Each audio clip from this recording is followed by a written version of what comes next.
And now, welcome to the award-winning program, Voices of Experience, with your hosts, Chuck Gallagher and Meredith Oliver. And now, here's Chuck.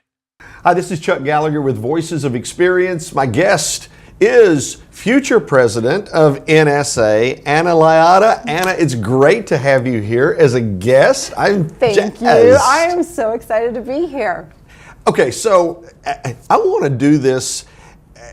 We could talk about your upcoming presidency, and perhaps we need to include part of that, but I'm interested in your topic. Okay. Okay? Because you talk about generational differences. Yes. And I'm starting more and more to see that in really weird ways. And it's kind of freaking me out. Now, part of it is, okay, I'm learning, Yes. but part of it is, it's a mind shift that I guess we probably need to look at and think about. Yes, it is. So perhaps one of the first questions would be, with, I guess, 3 active generations in the workforce, maybe there's 4. Yeah, 4 and a little bit of a 5th. Okay, talk to us about what you see as primary differences in each of those generations. So the first primary differences is what each generation expects the workplace to be about. Okay. For our traditionalists and even our boomers, work was called work for a reason. So work was something that you went to and you did.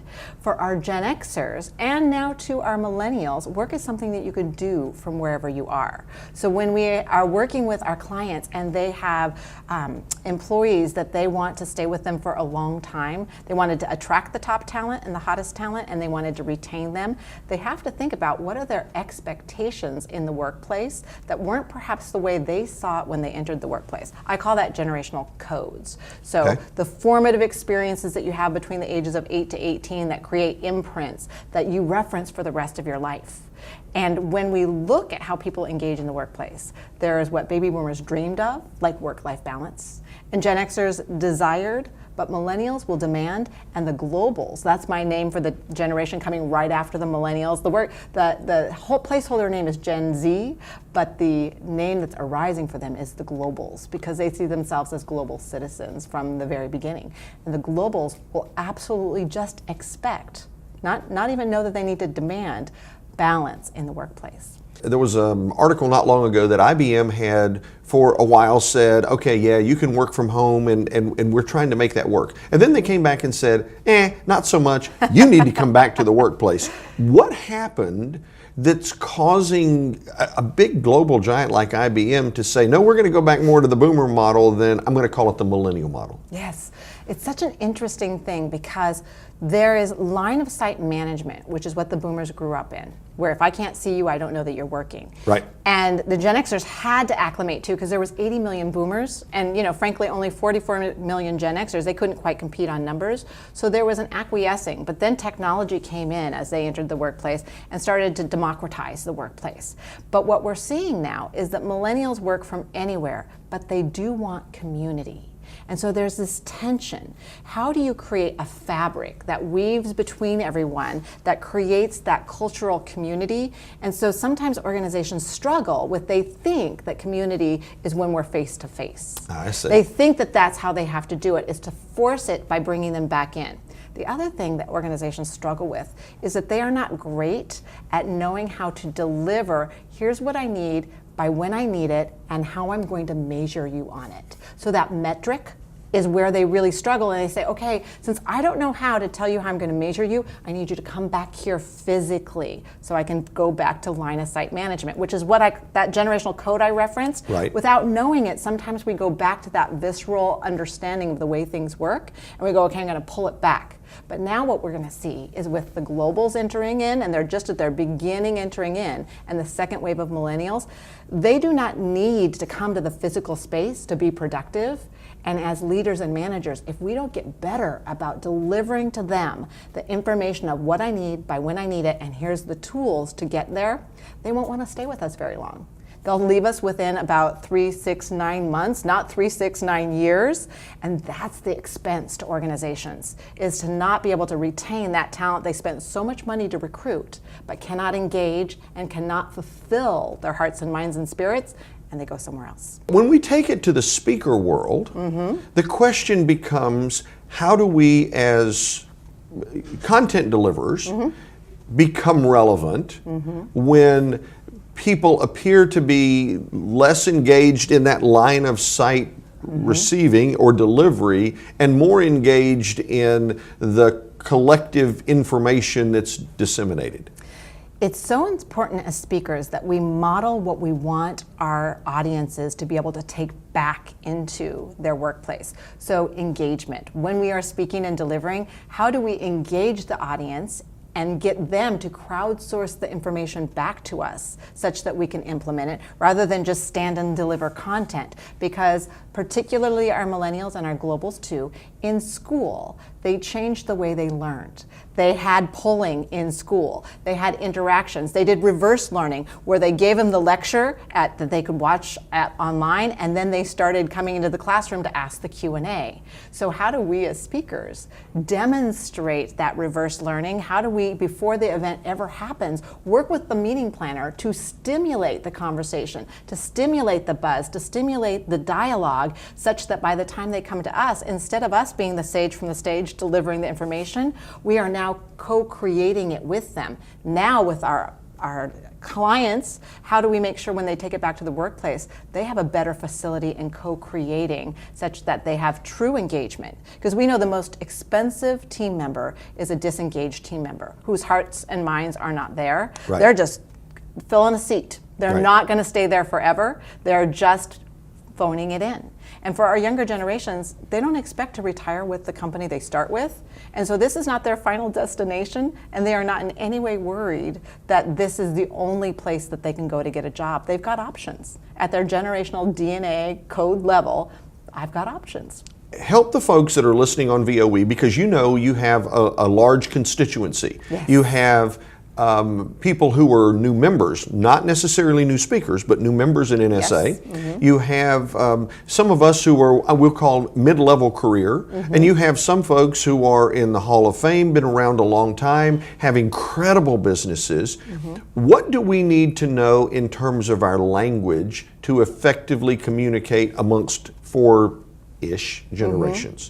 I think the first thing that we need to know is that sometimes we make jokes that we think are funny because we're mocking a group, and that is not tolerated across the generations in the same way. So we cannot make fun of, say, the millennials. People love to mock the millennials and they go, ha ha ha.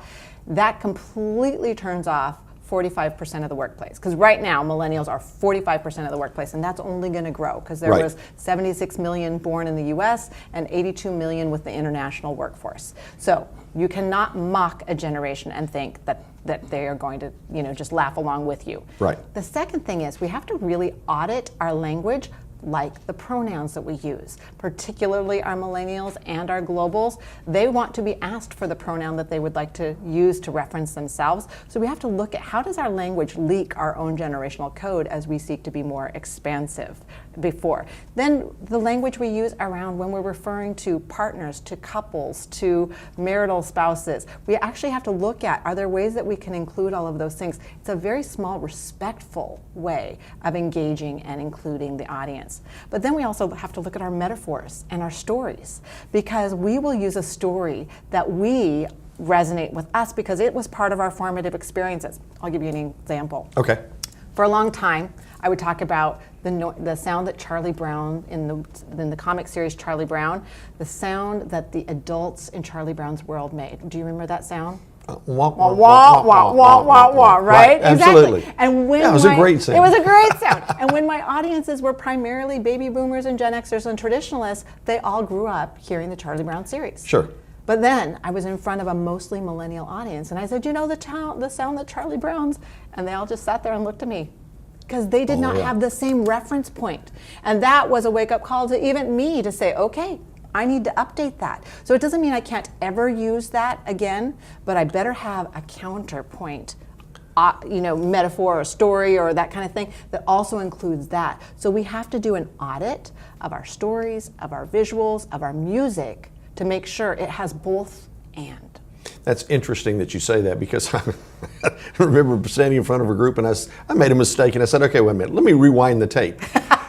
And, some people knew what I was talking about because they actually remember cassette tape or earlier, and others were like, it had no connection whatsoever. Exactly. And it's not that you can't ever say those things, you just have to make sure you say another version of it too. Absolutely.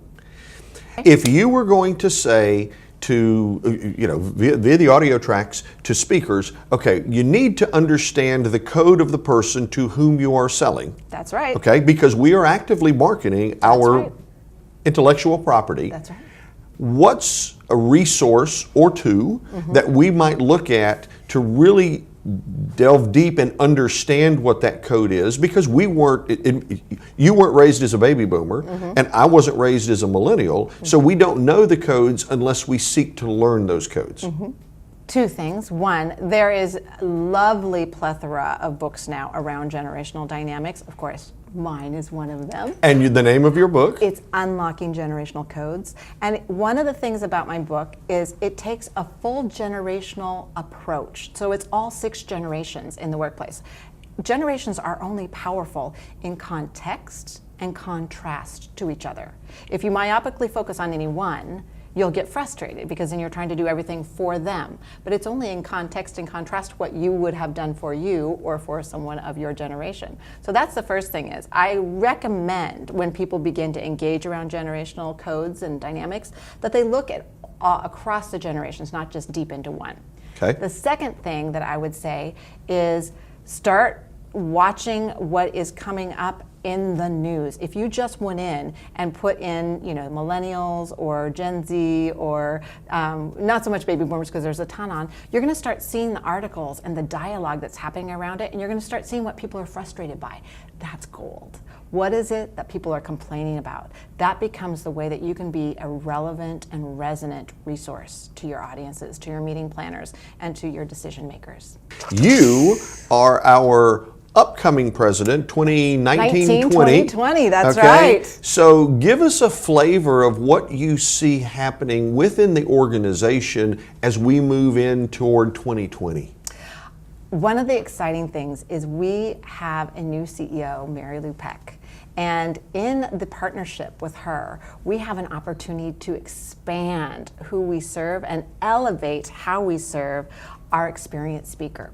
And so one of the things that I see is that we will increase our reach to people that are not currently in our community. We will actually expand our membership because we will begin to reach outside of the people that have consistently heard about us, and we will be bringing in other working speakers who are in corporate America, other working speakers who are traveling very actively but have not yet heard about us, because we're going to be doing some outreach that's really exciting through social media, through inbound marketing, and we're going to be continuing to elevate, just like we are doing here at Winter Conference. We're going to continue to elevate how we are presenting our materials that matches what our meeting planners are looking for, and helping us to understand what are those different generational dynamics that we need to be ready for so we can be of better service. So we're going to be doing that.